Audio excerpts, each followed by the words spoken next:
Oh, mandar pa. 10.8 volts.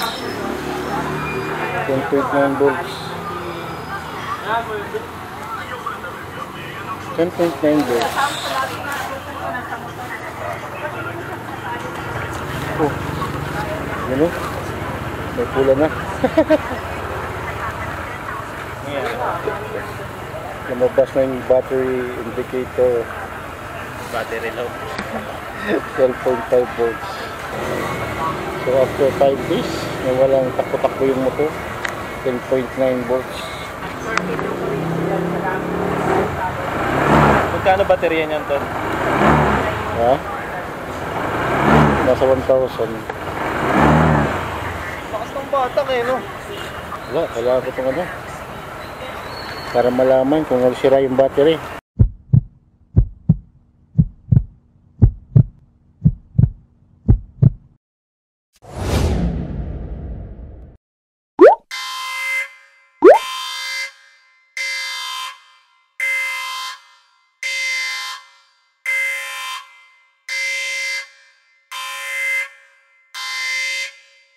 Dapat pag ganito tumatakbo, dapat ano na yan, 14 na yan.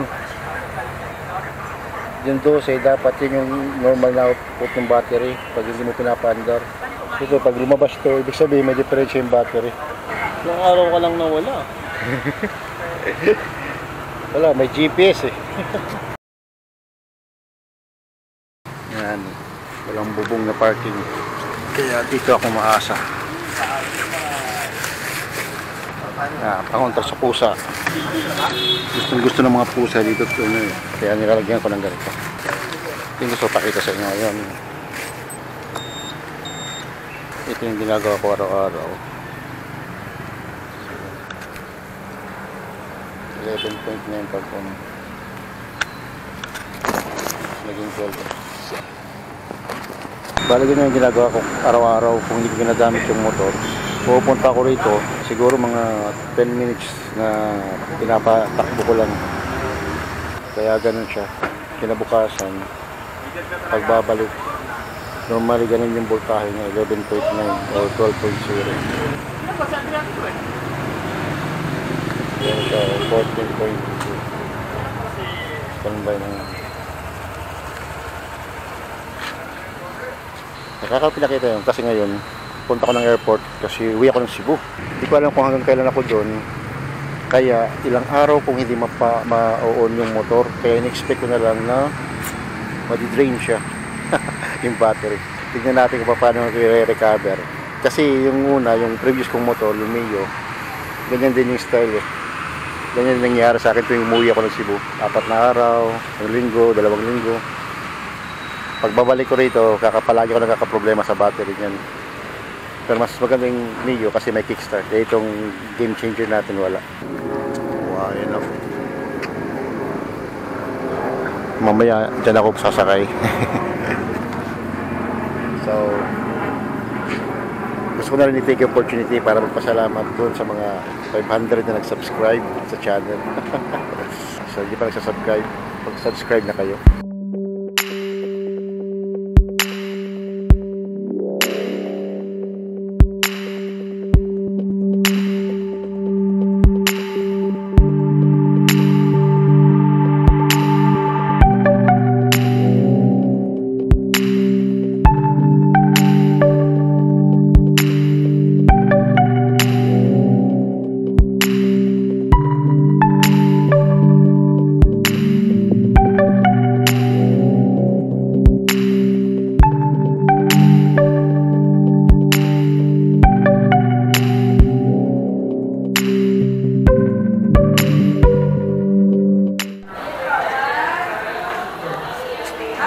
Karating din.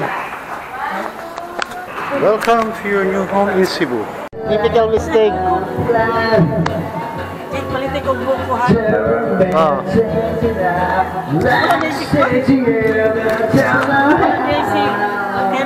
Huh? Mori si Kelly? Oh, that's my brother. Alvin, my daughter, Kaisa, Beautiful daughter. Beautiful daughter. Eh, good ka. Handsome son. my I'm son, pretty grandma. Ay, pretty mom. and my mom, the youngest. Just got a gift from his uncle. Back to English.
Oh my God. What a shame. If you stay in the US, that's what happens to you.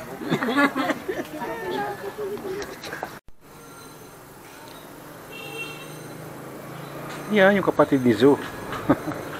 Binili ko rito sa Cebu. Dinala ko sa Manila. Yun muna ginamit ko. Gusto nabili ko na si Zo. Binalik ko na naman siya dito. Anak ko naman nagdadala nito ngayon.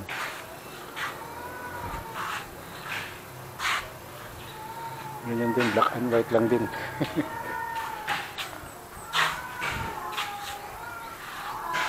Ay, kakamiss dito.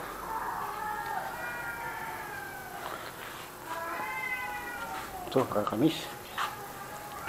Hindi ko ito magawa sa condo.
patayin.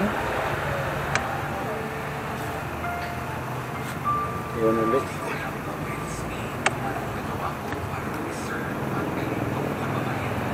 Yung 11.7 na, wala rin battery.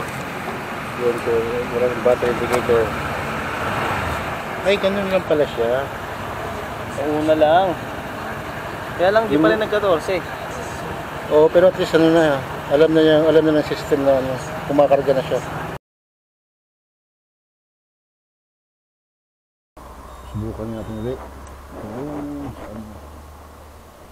10.8 na naman. Nagulas na naman siya. Basta nasa 10. Para siyang wala ng battery.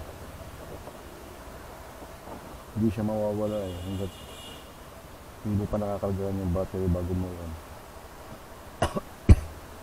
Ibigyan mo na natin siya dyan. 6 minutes. Ayan, size. After 6 minutes, yung volts na is 13.0. Patay na natin.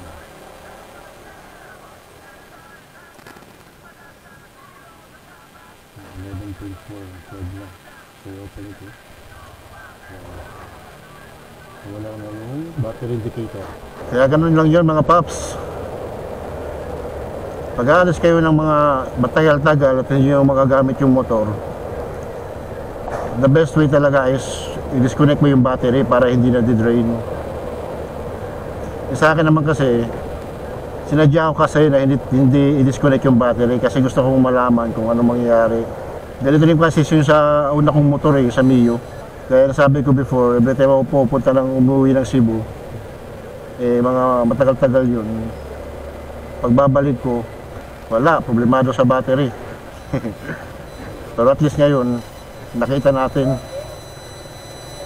So, sa voltahe na 10.9, 10.8, pag inon mo yung motor, tatakbo pa naman siya. Pero lalabas yung yung battery problem na indicator, pulang-pula talaga. Pero kung alam nyo naman na dahil lang yun na drain lang at gano'n na nangyari, so wala ka dapat ipag-alala.